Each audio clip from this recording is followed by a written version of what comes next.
कबीर के जीवन परसे को आगे बढ़ाते हुए देखें तो कबीर ने लिखा है, आई हमारे कहा करेगी हम तो जात कमीना।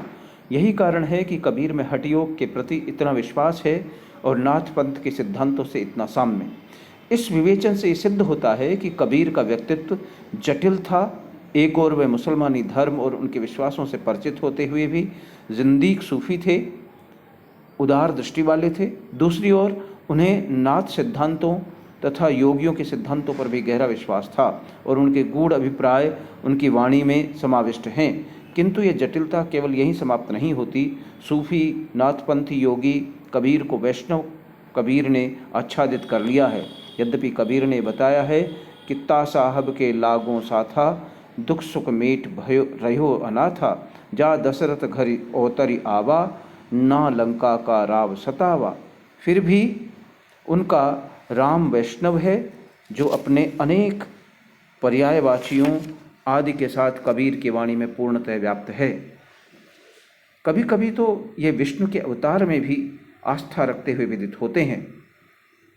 तब कढ़ी खड़ग कोप्यो रिशाई, तो ही राखन हारो मोहि बनाई, खंभा में प्रगट्यो गिलारी, हरणा कश मार्यो नख विदारी, महापुरुष देवाधिदेव, नरसंघ प्रकट कियो भगति मेव, कहे कबीर कोई कहे न पार, प्रहलाद उबार्यो अनेक बार। फिर भी ऐसा विश्वास भले अपवाद स्वरूप हो, वैष्णव संप्रदाय का जादू तो शीघ्र सिद्ध करता ही है। यूं भी कबीर को वैष्णवों से प्रेम है और शाक्तों से घृणा। शाकत मरे संत जन जीवे, भरे भरे राम रसायन पीवे, तथा वैष्णव की छतरी भली ना साकत बड़गाम, अथवा शाकत बामण मति मिले वैष्णव मिले चंडाल। तो ये विदित होता है कि उक्त मुसलमानी धर्म में परिणति प्राप्त नाथपंथी जुलाहा जोगी कुल में जन्म लेकर कबीरदास वैष्णव हुए। वैष्णव होने की बात किंवदंती से ही नहीं, कबीर के प्रमाण से भी सिद्ध है। कबीर ने बताया है कि काशी में हम प्रकट भये, रामानंद चेताए। कबीर रामानंद के शिष्य हुए और राम का नाम जपने लगे। कबीरदास के इस धर्माचरण से घर में माँ के साथ क्लेश खड़ा हो गया प्रतीत होता है। इसका उल्लेख कबीर अपनी भक्ति की दृढ़ता के प्रभाव से करते हैं। गुरु ग्रंथ साहब में आए कबीर के एक पद में लिखा है, मुशी मुशी रोबे कबीर की माई, एक बारीक कैसे जीवहि रघुराई, तनना बुनना सब जत तजियो कबीर, हरि का नाम लिख लियो शरीर, जब लग भरो नली का बेह, तब लग टूटे राम स्नेह, ठाड़ी रोबे कबीर की माई, एक लरिका क्यों जीवे खुदाई, कहे कबीर सुनौरी माई, पूर्ण हारा त्रिभुवन राई।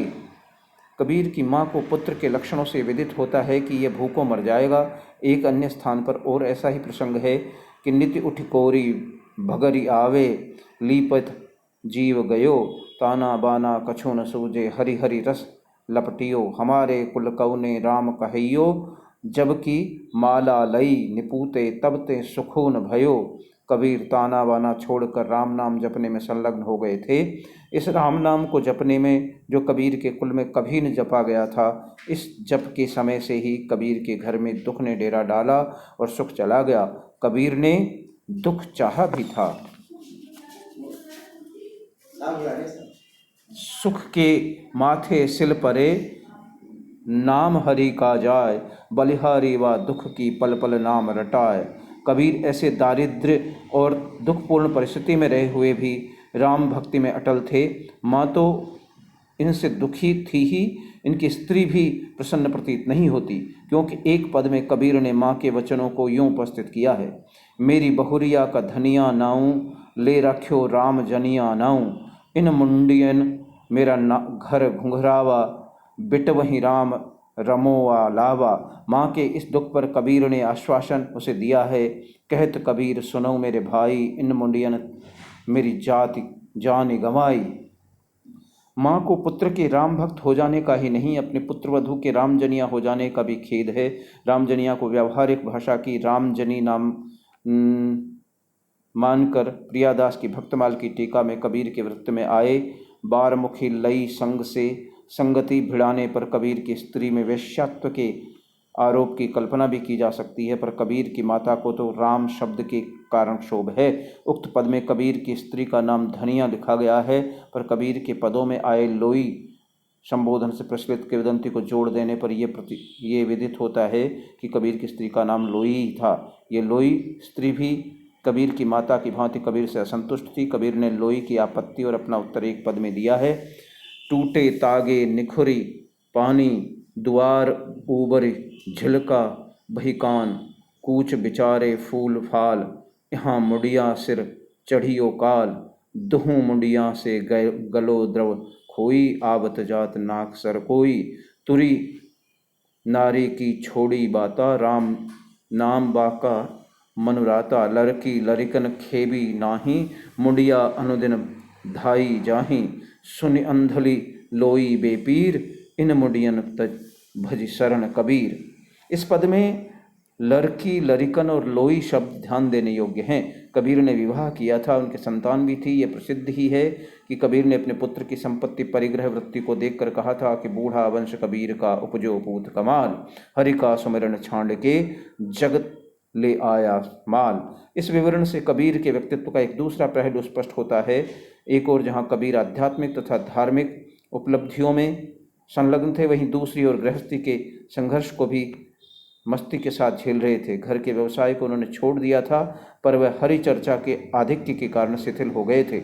इससे एक ओर जहां आर्थिक कठिनाइयां बढ़ जाती थी, वहीं दूसरी ओर संतों के समागम और उनके सत्कार से भी दारिद्र्य की वृद्धि हो रही थी। घर के बालक भले ही भूखे रहो, पर संतों का सत्कार हो तो होना ही चाहिए। कबीर की साखियों में अपरिग्रह पर प्रबल पोषण किया गया है।